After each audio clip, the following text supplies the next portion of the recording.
Welcome to the deep dive. Today, we're going to explore how big data and algorithms are kind of like reshaping the political landscape. It's a world where campaigns can use your digital footprint to, well, try to predict your personality and target you with like personalized messages and maybe even influence how you vote without you even knowing it. Yeah, that's right. It's a totally different game now compared to like traditional campaigning. Yeah. To help us unpack all of this, we're diving into this academic paper by Zeynep Tufekci. She really digs into the details. So picture this. You're scrolling through social media, clicking on stuff, watching videos, maybe buying something online, all that like everyday online stuff. It creates a data trail. And campaigns use that to kind of build a picture of who you are and what you care about. It's definitely different from the old broadcast days where, everyone got the same message. Back then, it was all about, how Bernays put it, engineering consent, I think, through mass media. But today, Yeah. campaigns can like personalize their messages to individual people, like way more precisely than Bernays could have imagined. Wow. So how do they actually do this? Tufekci, she lays out 6 key dynamics of this computational politics. First one, probably won't surprise you, is big data itself. It's not just the amount of information, it's the kind of information we're giving up. Right, right. It used to be like if you wanted to know what people thought, you'd have to ask them, right, through a survey or a poll or something. That's poll data.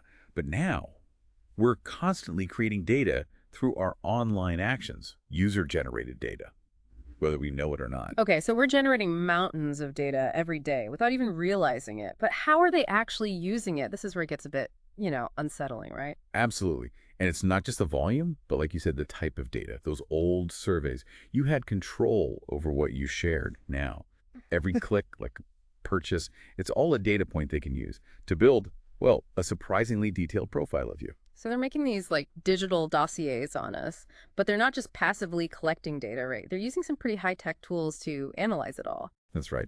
The second dynamic Tufekci talks about, it's like the emergence of all these computational methods. That let them process and analyze all this data. Things like Hadoop clusters, semantic analysis, social network analysis, all these tools let them crunch massive amounts of data and extract like real insights from it. To put that into perspective, did you know that YouTube has like 72 hours of video uploaded every minute? Yeah. And Facebook, they process something like 500 terabytes of data every day. It's mind-boggling. Yeah, it is. And that brings us to the third dynamic, modeling. They use those computational methods to build models that can predict things, like voter preferences and attributes, without ever asking a direct question. Wait, hold on. They can predict how someone might vote without even asking. How is that even possible? Well, researchers have shown you can accurately predict things like someone's sexual orientation, race, even their political affiliation, just from their Facebook likes. Okay, now that is creepy. It's like that story about Target, figuring out that teenager was pregnant before her family knew. I mean, it's impressive technologically. But it also raises some serious questions about privacy and how this information is being used. For sure. And it gets even more complex when you bring in the fourth dynamic, behavioral science. Campaigns are using like the latest research on human behavior to understand our irrationalities, basically, Yeah. and how to influence our decisions. So they're figuring out how to, push our buttons to get us to vote a certain way? Exactly. They're crafting messages, more likely to resonate with specific people based on their personality, their values, even their fears, like using subtle cues or framing, to trigger an emotional response. Yeah. And that can influence voting decisions. It's kind of starting to sound like mind control almost. Well, it's definitely persuasion. And this leads to the fifth dynamic, real-time experimentation. The internet's basically turned campaigning into this giant lab where they can constantly test and refine their strategies. So it's not just sending out a message and hoping for the best. They're using A/B testing and all that to see what works, what doesn't, and constantly tweaking things. Right. They analyze what messages work, with which audiences, what images get attention, what calls to action are effective. And they can make those changes, on the fly, in real time.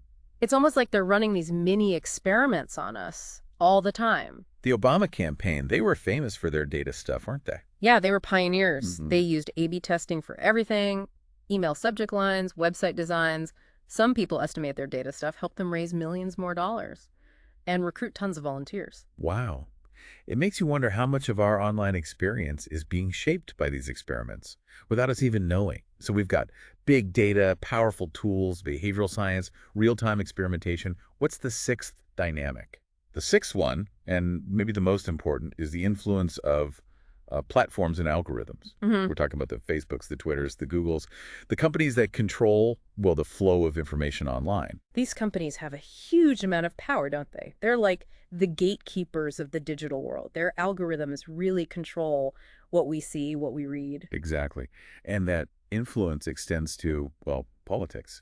These platforms have a ton of data about us, and they use it to shape our online experience. So what does that mean for, like, the average person? Me. It means they can influence how we see political issues, our opinions of candidates, even how likely we are to vote. That's pretty sobering. So we're kind of at the mercy of these algorithms. Not necessarily, but we do need to be aware of how they work and how they can be used to shape our views and behavior politically.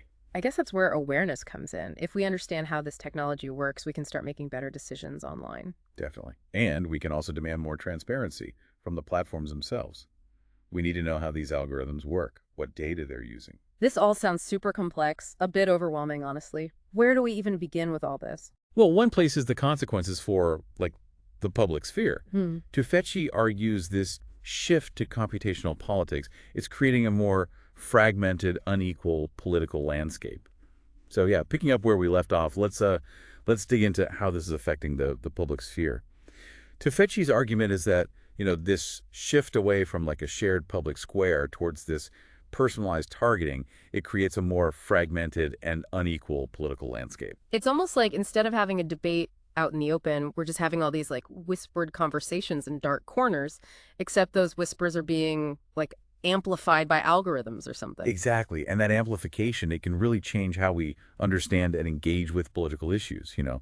Like take wedge issues, for example. Those are the topics that tend to evoke really strong emotions on both sides, like abortion, gun control, things like that. Oh, yeah, those hot button issues, the ones that always seem to dominate the news cycle. Yeah, precisely. And in the past, those issues would have been, played out in mass media, reaching a broad audience. But now, with big data, campaigns can micro-target those wedge issues to specific people. The ones they know are, well, more susceptible to that kind of messaging. So it's not just about getting a message out there, it's about getting the right message to the right person at the right You're time. doing it in a way that's often invisible to the rest of us. Like, we might not even realize that our neighbor is seeing a totally different set of political messages than we are. Which leads to a pretty unsettling question. Could campaigns use this to, like, manipulate voters by preying on their fears or insecurities? Could they craft these messages that are designed to, like, trigger very specific emotional responses, all while staying under the radar? That's a question Tefekci brings up, and it's a valid one. This kind of micro-targeting, paired with the insights from behavioral science, it creates a potential for manipulation that we've never seen before. And because so much of this is happening, in the world of algorithms, it's hard to even detect or counter, isn't it? Exactly. It's like this hidden layer of campaigning that most of us aren't even aware of. And it's not just the campaigns themselves either. The platforms that control the data and the algorithms, they're becoming super influential in politics too. You're talking about those big tech giants again, like Facebook, Google. They have so much information about us, it's kind of scary. They know our browsing habits, who we're friends with, what we like, what we don't like. It is a lot of information. And the algorithms they use to, well, curate our experience online to determine what we see, who we connect with, all that, it can have a huge impact on, our political views and how we behave. So, for example, if Facebook's algorithm decides to show me more stuff from sources that, agree with me, it could make me less likely to even see opposing viewpoints. Exactly. It creates those filter bubbles, echo chambers, where we're only exposed to information that concerns what we already believe. Which, well, that just divides us further, right? Yeah. Makes it harder to have real conversations about important issues. And there's another layer to this that's even more, well, concerning. Tufekci argues that these platforms, with all their data and these powerful algorithms, they could potentially manipulate elections without anyone even knowing. Hold on, that sounds like something out of a movie. How could they do that? It's not as crazy as it sounds. Imagine a platform decides to, favor a certain candidate or a party. They could use their data and algorithms to find the voters who are likely to support that candidate. And then what? Target those voters with messages to encourage them to vote.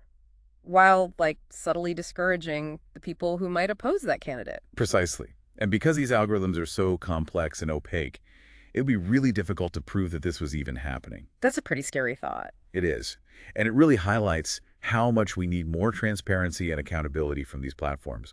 We have to understand how these algorithms work and how they're being used to shape our, political landscape. Because at the end of the day, it's not just about who wins or loses an election. It's about the health of our democracy and our ability to make informed decisions. That's the heart of the issue here. Computational politics, with all its focus on targeting individuals and using data for persuasion, it's fundamentally changing how we talk about politics. And we need to have a serious conversation about what that means for the future of, well, our democracy.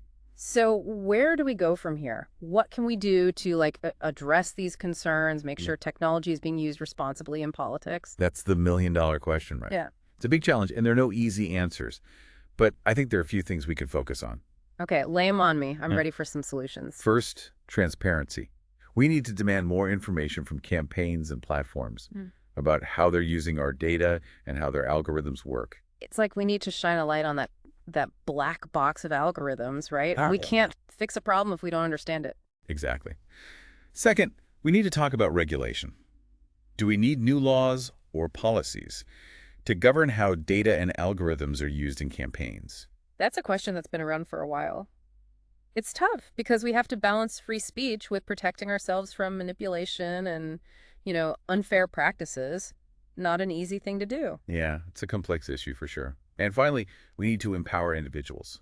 People need to educate themselves, understand how these technologies work, how they can be used to influence our behavior. We can't just be passive consumers of information anymore, especially in this digital age. Definitely not. We need to be critical thinkers, questioning the information we see and seeking out diverse perspectives. So it's about reclaiming our agency, right? In a Ah. digital world that's increasingly designed to, well, influence us. Exactly. It's about being informed citizens, not just data points. And it's about demanding more from the institutions, the platforms that are shaping our political landscape.